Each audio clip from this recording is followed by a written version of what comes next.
Hello, hello! My name is Callista, and welcome to Firewatch. This delightful little game was made by Campo Santo and was originally released back in 2016. Now, what do I know about Firewatch?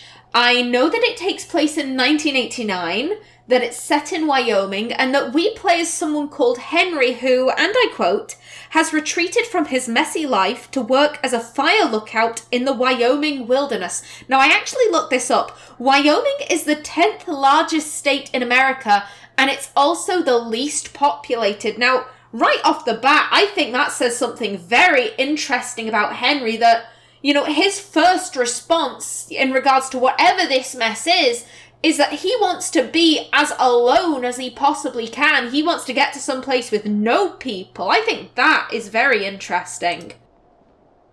Yep, slot 1 is good for me. Let me start my timer. There we go. Now then, where are we going?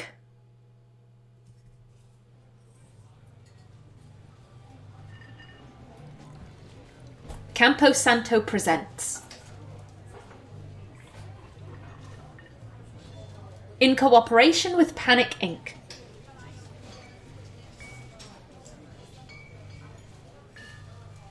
Boulder, Colorado, 1975. I was about to say, this does not sound like the Wyoming wilderness. This sounds like a bar. You see Julia. She's about your age, late 20s, laughing with well-dressed professors and grad students from nearby CU Boulder.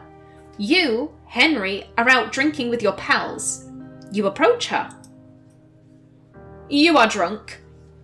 So, what's your, major? You're pretty. Let's give her a compliment. You're pretty, she says coolly. You are not. You are a future hangover.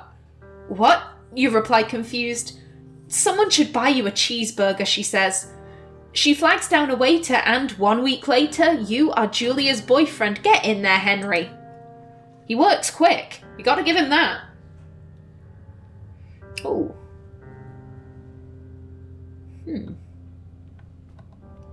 Yep, pick up the backpack. This still does not look like the Wyoming wilderness.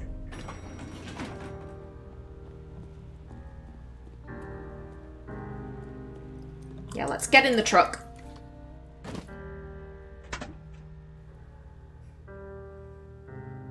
You date for over a year. She drives you absolutely nuts. It's great. You move in. You share an apartment near the school with a view of the mountains. You two drink beers out on the deck. You drink beer just about anywhere. Life is good. Julia wants to get a dog. There's a scruffy, undersized beagle. Julia is in love. She wants to bring it with her to class. There's also an intimidating but gentle-eyed German shepherd. Nothing bad could happen to Julia while walking this dog. It's badass. You pick up the beagle and she names him Bucket. You adopt the shepherd and name him Mayhem. Now, if Julia's in love with the beagle, we'll get the beagle. Bucket's a good dog, and a week later you've totally forgotten about the other one. Julia loves him. You love him too. 1979. You talk out on the deck. It's summer. 9:30 p.m. and the heat still radiates off the high desert. What do you think about kids? She asks. Kids? They're not very smart or good at much. I'm saying if you and I have some, a couple little idiots. That would be pretty good, or one day, why rush? No, I think Henry's pretty happy in his relationship with Julia. You know, some kids might be fun. In that case, we should probably get married. Yeah, I would like that, you say. These kids are going to be screwed up enough. It's probably for the best that their parents are hitched. You say she's absolutely right.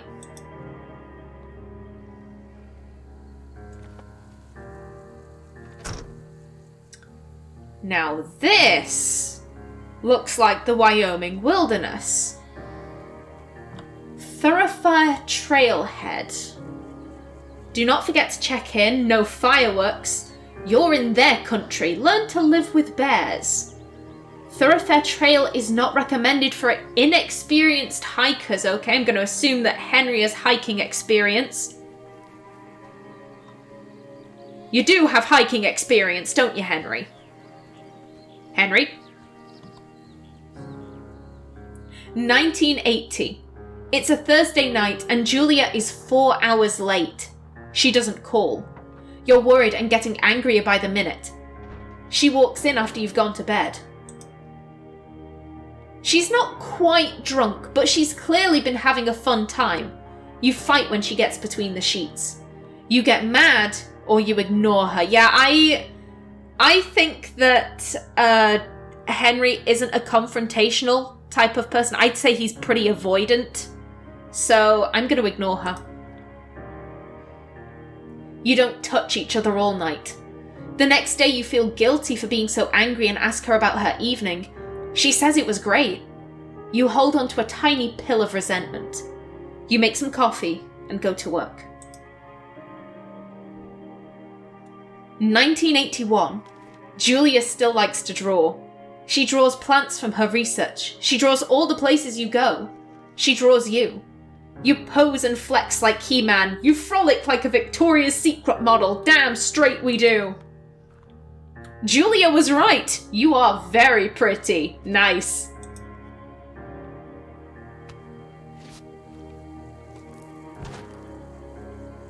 Oh, look at this. I get the feeling I'm going to be saying this a lot during this game, but this is so beautiful. What is that? 2 forks. Fire lookout. 8 more miles still. Damn, I do not think I could do that. I am not built for hiking. Hop.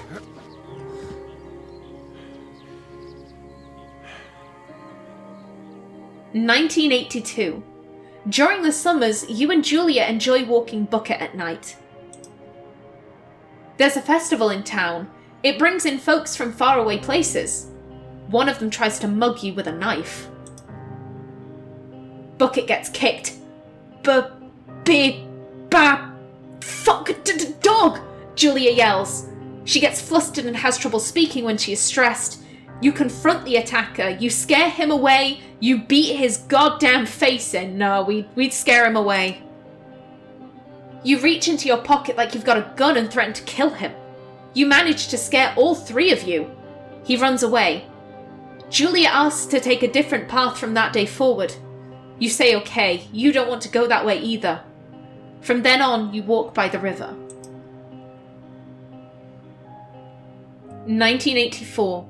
Plans to have kids get waylaid by work. Julia gets offered a job at Yale. Yale is in Connecticut, 2,000 miles away. It's a great job, associate department chair. She wants to move. You absolutely do not. Convince her not to take the job, agree if she commutes back and forth. No, I can't. Associate department chair is a really good job position, and Yale! Yale is a fantastic university. I'd feel horrible doing this. You ask her if she'll commute back and forth. You don't want to move to Connecticut. She says that'll be hard, but she'll do it if you won't move. You tell her not to pass it up if that's what she really wants. She agrees. She flies back to Boulder 3 times each semester. 1985. Julia is sent home from Yale on paid leave after having an episode. She lost it on a colleague for borrowing books that were important to her research. She didn't remember she had happily loaned them to him just 2 days prior. Oh dear. She was found crying in the stairwell. You say that maybe you guys should talk to someone about it. You make macaroni and drink wine and try to forget about it. Again, Henry's avoidant. It works. You watch Dallas on TV and sleep together on the couch. Clearly, if we're not looking at the problem, then there isn't a problem. Ooh. What's in this? Oh, I think I'm gonna have to censor that! Bucket is getting older. Julia comments that it's kind of nice because he gets in less trouble around the house. A week later, she goes back to the university. 1987. Julia's affliction gets worse. She can't remember things in class, her research is in shambles. She drives her car to the next town over for no particular reason and has to be brought home by the police. She is devastated. She is sent home on permanent medical leave. Oh dear. Some days you get the Julia who calls you a dope and your unborn children little idiots. Other days you get a stranger. She pulls you into bed to make love. After 5 minutes, she goes into a panic, believing her dad is at the door. You tell her family. They are crushed and begin to make trips to and from their home in Australia to visit her. For a while, your friends come by with little things to brighten the day. She gets worse. 1988. You spend your days following Julia around the house. You count the seconds between the 2 weekly visits from Daniel, the nurse. He suggests that Julia could live somewhere else, somewhere with 24-hour care, a home. It sits with you for a couple of months. You decide to move her into a full-time care facility. You are determined to take care of her by yourself. If we move her into the facility, then we have to acknowledge to the world what the problem is, so we will take care of her.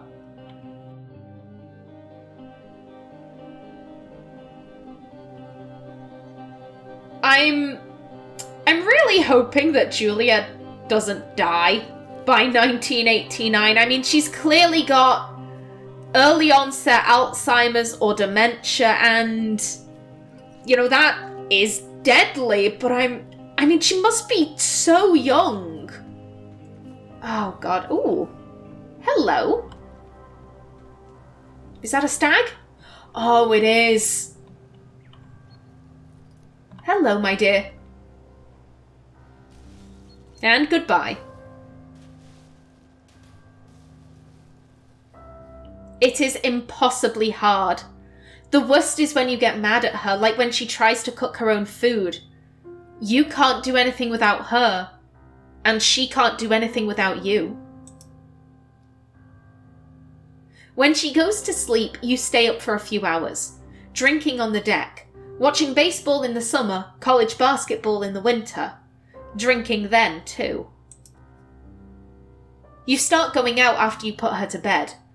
The first time you do it, you worry about her getting up and walking around while you're gone. Put a chair in front of the bedroom door, you trust that she sleeps like a rock. Again, that, I can't do it. I can't, because on one hand, her getting up and potentially setting the house on fire, yeah, that's terrible, but if she gets up and thinks that she's been kidnapped or something because she can't get out, she could jump out of a window, she could flag down the police, she could do anything, so we've just got to trust that she sleeps soundly. You go to the same bar at the boring end of Pearl Street. It's nice there. Over time, you tell Sheila, the bartender, everything. It's a huge weight off. You're home and in bed by 1 a.m. a couple nights a week. You look forward to those nights. 1989. One night you are stopped at a DUI checkpoint. You blow a .10 and are taken to jail for the night. You consider trying to hide it, but you tell your sister-in-law, Susan. Julia's parents take the next plane from Australia. They can't believe the state your house is in. Then they tell you Julia is coming to live with them. You don't argue. You say you'll visit soon. A few weeks go by. Summer is coming and you see an ad... Summer is coming and you see an ad in the paper for a job. You take it. Oof. I'm not crying, but I'd be lying if I said I didn't get a little bit choked up during that. My grandmother has dementia, and it is not a pretty illness to watch someone go through. Trust me on that. I can't imagine what it must be like to watch your wife, your young wife, go through that. Oh my god. And not only that, but excuse me? What did that say?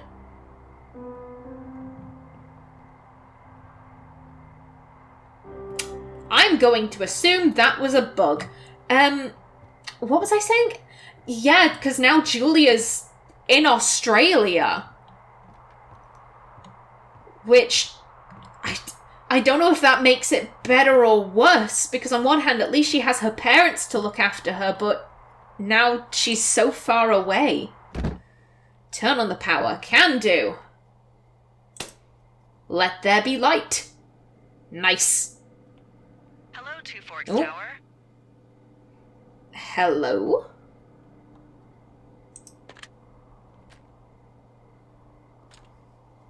Two Forks Tower, this is Thoroughfare Tower. Come in. Hello? Whoever this is? It's Henry, right? Yeah. I'm Delilah.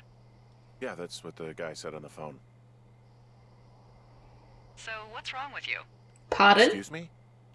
People take this job to get away from something. So, what's wrong? Fair. What's wrong with you? That's a great idea. Go ahead. Look, I just hiked for 2 days, so I don't really follow whatever it is you're doing right now. You take a stab at what's wrong with me. Fine, then can I sleep forever? Sure, buddy. Okay, now go ahead. Okay, you've killed 3 husbands.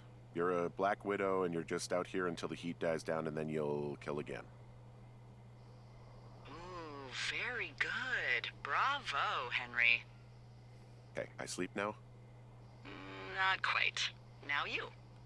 Okay, good night, bye. Let's see.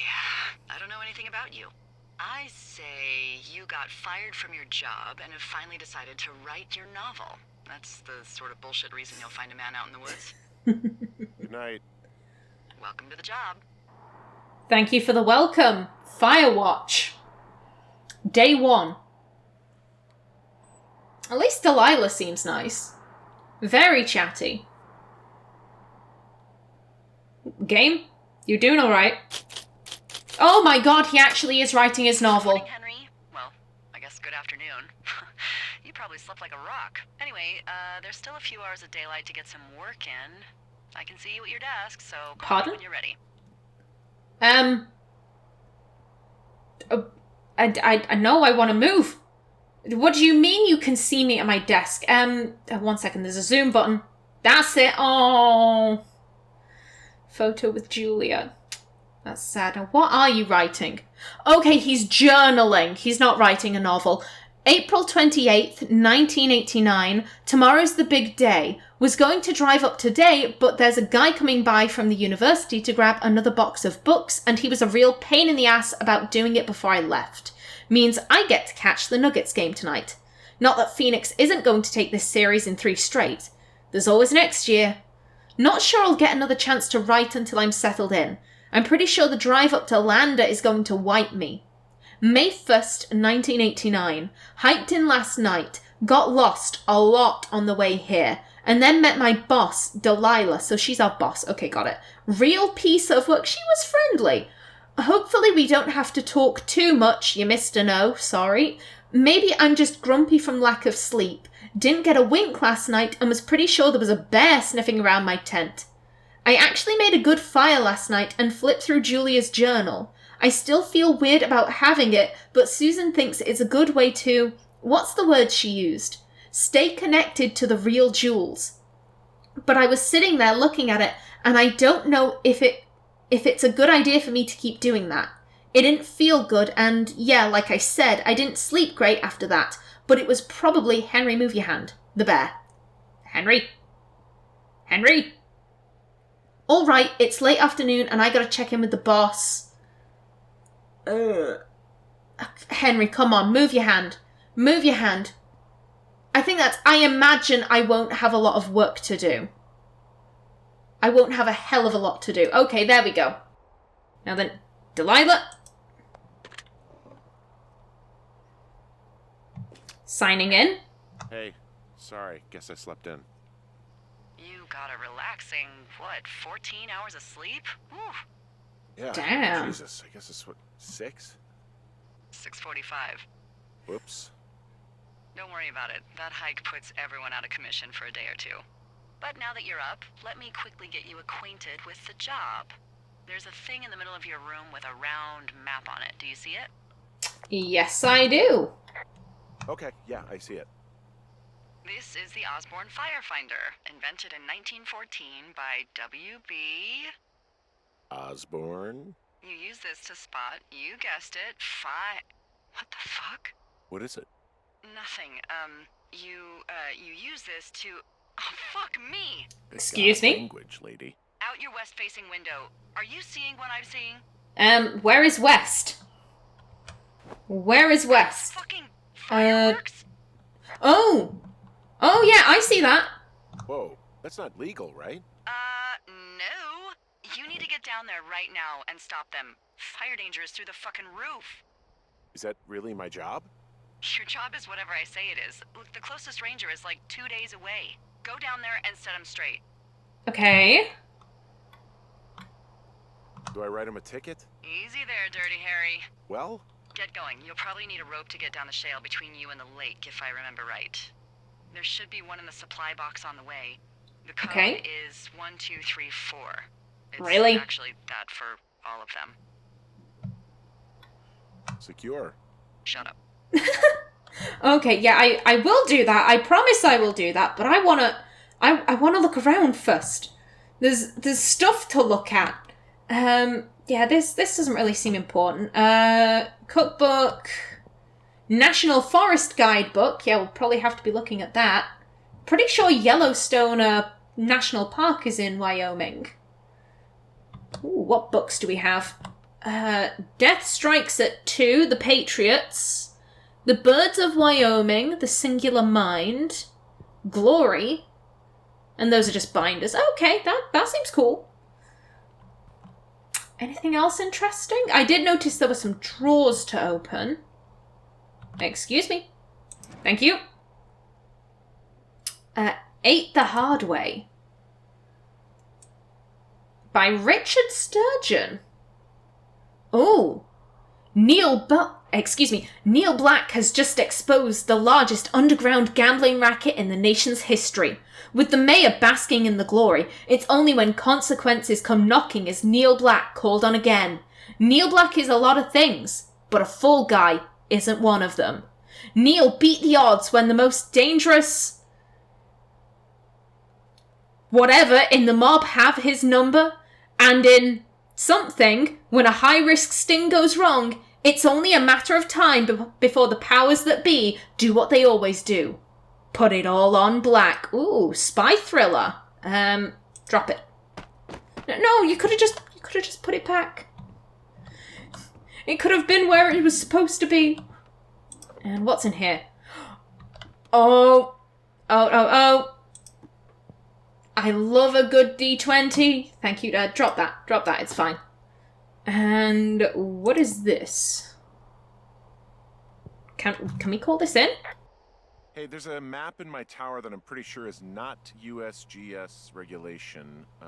Unless I've unknowingly been assigned to work in 2 orcs and the lake to the east is made of acid. That sounds erroneous. Looks like the previous resident was into fantasy. No. That isn't what I meant to examine. Oh, okay. We can still pick it up. Okay. Examine. Thank you. Oh, this is a little D&D map. I love D&D. I'm sorry. I've been playing Dungeons and Dragons for about 4 years now? 5 years? Something like that. Don't throw that. That's precious. But yeah, it's nice to know that the previous resident was a fellow D&D fan. Now then, let's head to the west.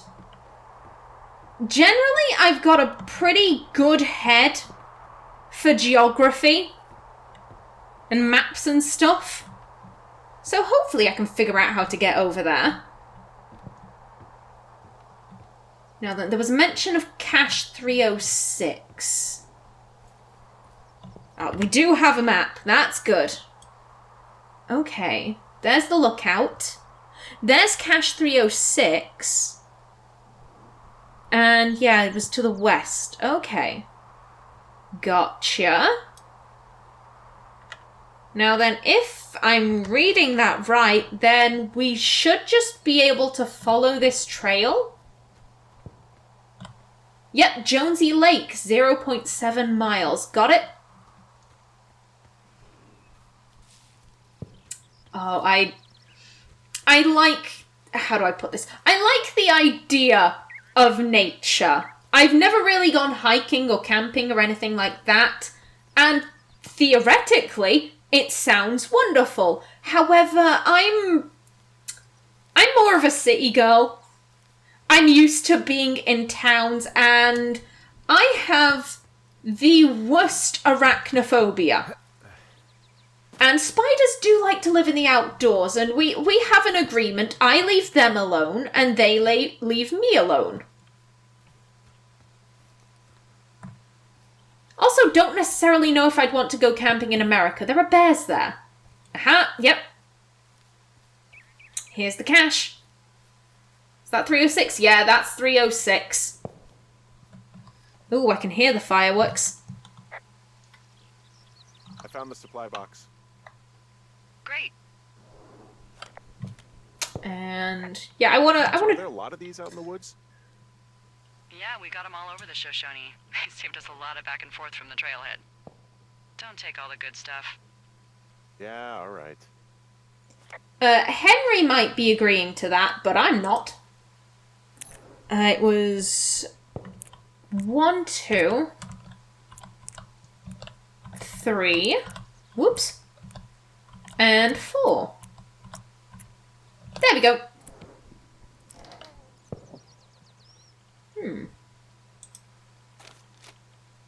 I don't know what this map information is, but yo, I'll take it. And, ooh. Hey, I found a note to a guy named Ron from some guy Dave. That's probably Dave Gaskell. He's completely nuts. How so?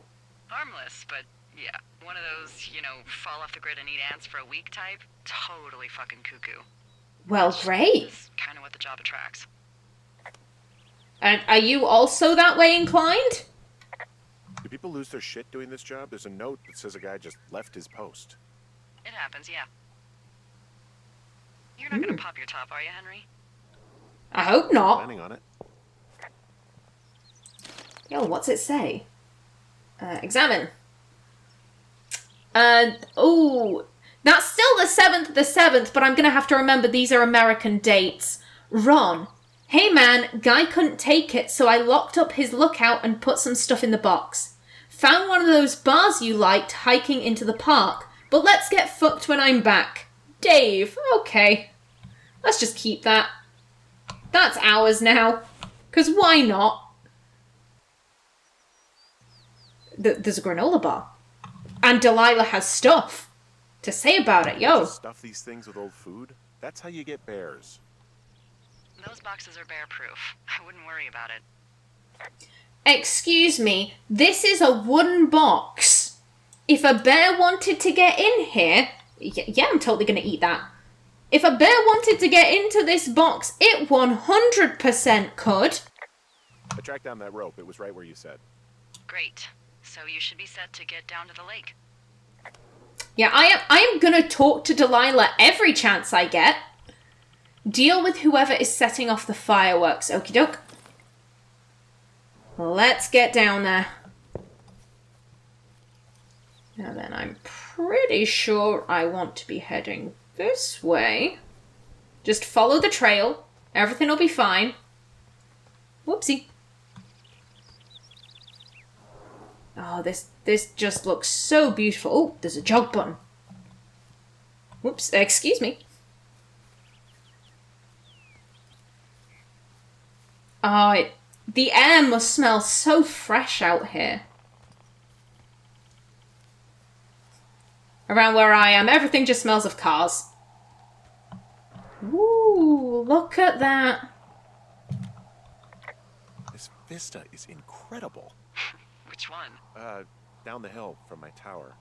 There's a canyon and then the rest of, well, everything. Yeah, you should see what I'm looking at.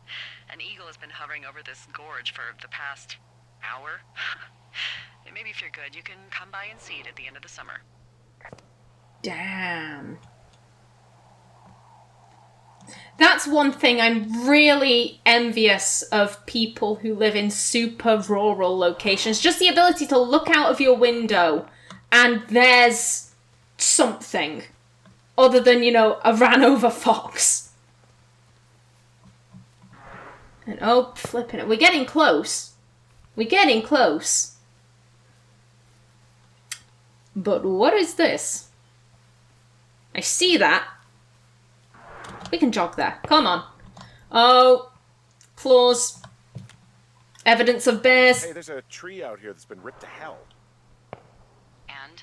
Don't you think that's, like, disconcerting? Henry, there are 500-pound grizzly bears out here. They sharpen their claws on trees.